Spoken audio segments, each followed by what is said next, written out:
McLaren's title-fighting Golden Boys, Lando Norris and Oscar Piastri, have finally gone from rivals in spirit to rivals in contact.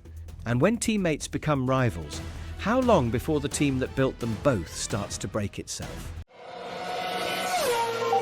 That was mega!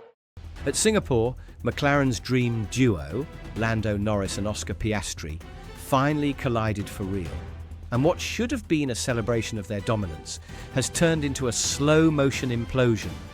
Because this wasn't just a racing incident, it was the result of McLaren's own obsession with fairness.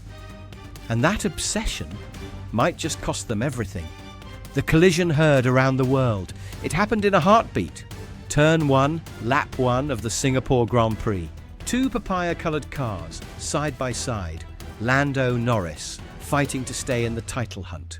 Oscar Piastri, leading the championship, confident, clean and cautious. And then, bang! A wheel-banging move from Norris sent Piastri jolting sideways, barely keeping control. The stewards glanced, the team hesitated. And just like that, McLaren's harmony shattered. The stewards decided no investigation necessary. But the silence that followed in the McLaren garage said more than any penalty ever could. Because inside that garage, one driver was furious and the other was quietly relieved. Oscar Piastri called it what it was. Not fair? Norris shrugged it off as just a small correction. But that small correction just sliced Piastri's lead down to 22 points, reigniting the title fight and lighting the fuse on McLaren's biggest headache yet. McLaren's defense? Norris only hit Piastri because he had to avoid Max Verstappen. That's the official story. But even the team knows that's a shaky explanation. Because, let's be honest, if Norris hadn't lunged in the first place, there'd be no contact at all. It wasn't a desperate act of survival. It was a statement, a warning from Lando Norris. I'm not backing down anymore. And who could blame him? He's been in Oscar's shadow for months, the rookie turned title leader. So, when the door cracked open, Lando went for it. But in doing so, he broke the first rule every driver learns: don't hit your teammate. McLaren said nothing. They didn't discipline Norris. They didn't even publicly defend Piastri. They just let it slide, as if this never happened. And that's where things get messy. The papaya paradox. When fairness becomes a trap, McLaren has spent the season proudly preaching fairness. No favourites, Andrea Stella said. Both drivers are equal. It sounded noble, but it was always a ticking time bomb. Because fairness in Formula One doesn't mean equality, it means clarity. And McLaren's attempt to micromanage every situation has made things worse. They promised equal treatment, but every race introduced new contradictions. When Norris had a slow pit stop at Monza, the team intervened, ordering Piastri to move aside. When Norris rammed Piastri in Singapore, silence, no punishment, no justice. So what message does that send to Piastri? That fairness only matters when it benefits the right driver. To Norris, that aggression gets results. Andrea Stella once said, "Our drivers simply aren't allowed to make contact." But they did, and McLaren did nothing. John Noble, reporting from the Singapore paddock, described it perfectly. Piastri looked calm, too calm. That kind of composure that hides frustration beneath the surface. He hadn't even watched the replay yet when he spoke to the press, but his tone said everything. "I'll review it," he said. "We'll talk internally." Translation? He's furious, but he's choosing his moment. Behind closed doors, discussions were already heating up. McLaren promised another forensic review. They'll analyse telemetry, angles, onboards. But everyone knows the truth doesn't need analysis. It's right there in plain sight. This wasn't just a racing touch. It was a breach of trust. And in Formula One, trust is everything. Andrea Stella knows it. He even said, "We need to be accurate because there is a lot at stake." This is about trust. That's the key word, trust. Trust that both drivers are treated equally. Trust that the best man will win, not the one protected by strategy. And right now, that trust is cracking. For months, McLaren has balanced on a knife's edge, trying to keep two title contenders happy under one roof. Now, that balance is gone. Piastri feels betrayed, Norris feels emboldened, and Stella's dream of two united warriors in papaya is starting to crumble. The brutal truth exposed. This isn't just about one race. It's about what comes next. Because when a driver feels abandoned by his team, he starts to change. Oscar Piastri isn't the type to explode over the radio, but this time he did. He snapped back multiple times. He questioned decisions. He even sarcastically congratulated McLaren on building a strong car. During the victory celebrations, the kind of comment that says, "I'm smiling, but I haven't forgotten." That's not the voice of a rookie anymore.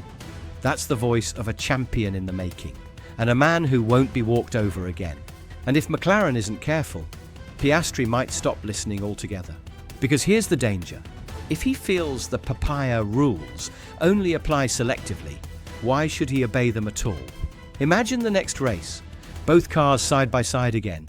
Does Piastri lift this time? Probably not. He's learned his lesson.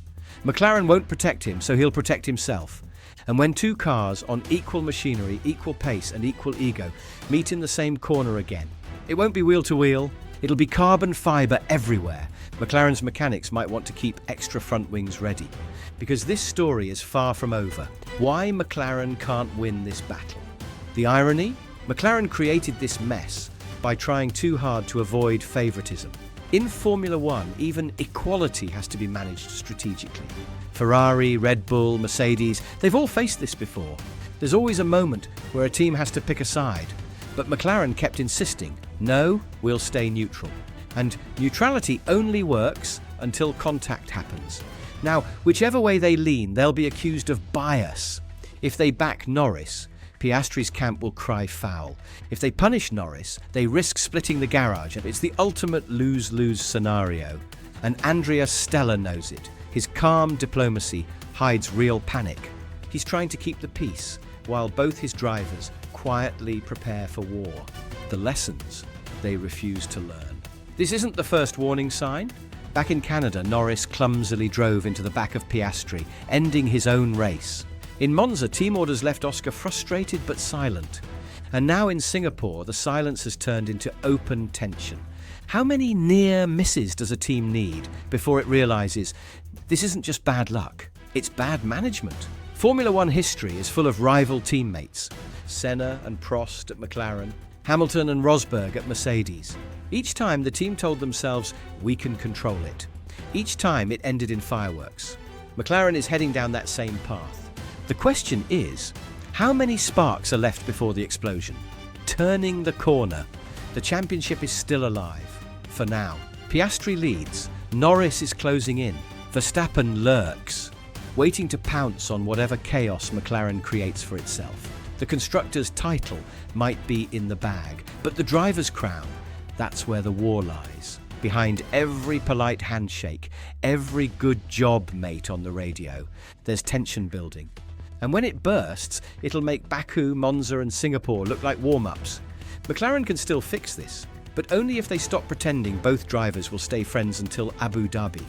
Because friendship doesn't win championships. Clarity does. In the end, McLaren's biggest rival isn't Red Bull or Verstappen. It's itself. A team built on fairness now risks being torn apart by it.